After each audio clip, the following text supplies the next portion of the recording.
افغانستان نے پاکستان کی فوج پر الزام عائد کیا ہے کہ اس نے کابل میں منشیات کے عادی افراد کے علاج کے لیے قائم ہسپتال پر فضائی حملہ کیا، جس کے نتیجے میں کم از کم 400 افراد ہلاک جبکہ 250 زخمی ہو گئے ہیں۔ پاکستان نے اس دعوے کو مسترد کرتے ہوئے اسے غلط اور عوامی رائے کو گمراہ کرنے کی کوشش قرار دیا ہے اور کہا ہے کہ پیر کے روز صرف کابل اور صوبہ ننگرہار میں موجود فوجی تنصیبات کو نشانہ بنایا گیا تھا۔ افغان طالبان حکومت کے نائب ترجمان حمداللہ فطرت کے مطابق کابل کے عمر ایڈکشن ٹریٹمنٹ ہسپتال پر حملہ مقامی وقت کے مطابق رات تقریباً 9 بجے ہوا۔ انہوں نے بتایا کہ یہ ہسپتال 2000 بستروں پر مشتمل ایک بڑا طبی مرکز ہے اور حملے کے نتیجے میں عمارت کے بڑے حصے تباہ ہو گئے۔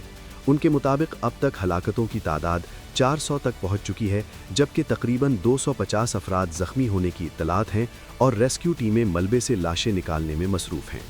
افغان حکومت کے ترجمان ذبیح اللہ مجاہد نے بھی اس حملے کی مذمت کرتے ہوئے کہا کہ پاکستان نے ایک بار پھر افغانستان کی فضائی حدود کی خلاف ورزی کی اور کابل میں منشیات کے عادی افراد کے علاج کے ہسپتال کو نشانہ بنایا۔ ان کے مطابق افغان حکومت اس اقدام کو عالمی اصولوں کے خلاف اور انسانیت کے خلاف جرم سمجھتی ہے۔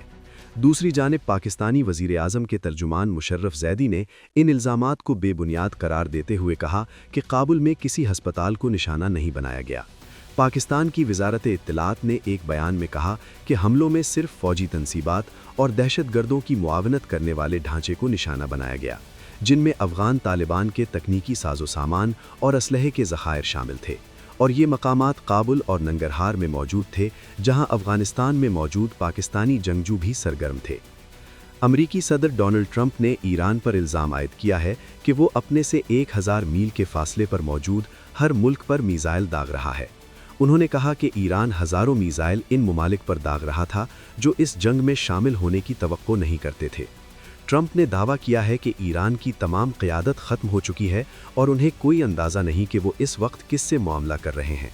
انہوں نے کہا کہ وہ سب ختم ہو گئے ہیں۔ میرا سب سے بڑا مسئلہ یہ ہے کہ مجھے نہیں معلوم ہم کس سے بات کر رہے ہیں۔ کسی نے ان لوگوں کے بارے میں کبھی نہیں سنا، وہ سب مر چکے ہیں۔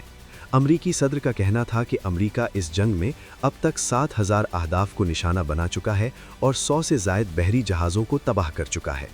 ٹرمپ نے دعویٰ کیا کہ ایران کی عسکری صلاحیتوں کو عملی طور پر تباہ کر دیا گیا ہے، ان کی فضائیہ، بحریہ اور رہنما ختم ہو چکے ہیں اور ان کی اینٹی ایئر کرافٹ ٹیکنالوجی بھی بری طرح تباہ ہو چکی ہے۔ بلوچستان کے ضلع دکی، تحصیل لونی کے علاقے قلی بختیار خان میں ایف سی کے ایک گاڑی پر ہونے والے دھماکے کے نتیجے میں 5 ایف سی اہلکار ہلاک ہو گئے۔ رپورٹس کے مطابق ایف سی کے ہمراہ پولیس اور اے ٹی ایف کی گاڑیاں بھی ان کے ساتھ تھیں۔ دھماکہ اس وقت ہوا جب پولیس اور اے ٹی ایف کی گاڑیاں گزر چکی تھیں۔ ایران کے وزیر خارجہ عباس اراغچی نے امریکی میڈیا کی ان رپورٹس کی تردید کی ہے جن میں کہا گیا تھا کہ واشنگٹن نے صدر ٹرمپ کے خصوصی ایلچی سٹیو وٹکوف کے ذریعے تہران سے دوبارہ رابطہ قائم کیا ہے۔ عباس اراغچی نے سوشل میڈیا سائٹ ایکس پر لکھا کہ میرا سٹیو وٹکوف سے آخری رابطہ اس وقت ہوا جب ان کے مالک ٹرمپ نے ایران پر ایک اور غیر قانونی فوجی حملے کے ذریعے سفارت کو ختم کرنے کا فیصلہ کیا۔ عراقی مسلح تنظیم کتائب حزب اللہ نے اپنے سیکیورٹی سربراہ ابو علی العسکری کی ہلاکت کی تصدیق کر دی ہے، تاہم اس کی موت کے حالات، مقام اور وقت کے بارے میں تفصیلات جاری نہیں کی گئیں۔ تنظیم کے سیکریٹری جنرل حاج ابو حسین الحمیداوی نے ایک بیان میں کہا کہ ہم آپ کو ابو علی العسکری کی ہلاکت کی خبر دیتے ہیں۔ انہوں نے مزید بتایا کہ ان کے بعد حاج ابو مجاہد الاصاف کو کتائب حزب اللہ کا نیا سیکیورٹی سربراہ مقرر کر دیا گیا ہے۔ کتائب حزب اللہ عراق میں موجود ان نمایاں مسلح گروہوں میں شامل ہیں جو خود کو عراق کی اسلامی مزاحمت کا حصہ قرار دیتے ہیں۔ دوسری جانب ایک عراقی سیکیورٹی اہلکار نے بتایا کہ ابو علی العسکری دراصل وہی کمانڈر ابو علی العامری تھے جو ہفتے کی صبح بغداد کے مرکزی علاقے الارسات میں ہونے والے فضائی حملے میں مارے گئے تھے۔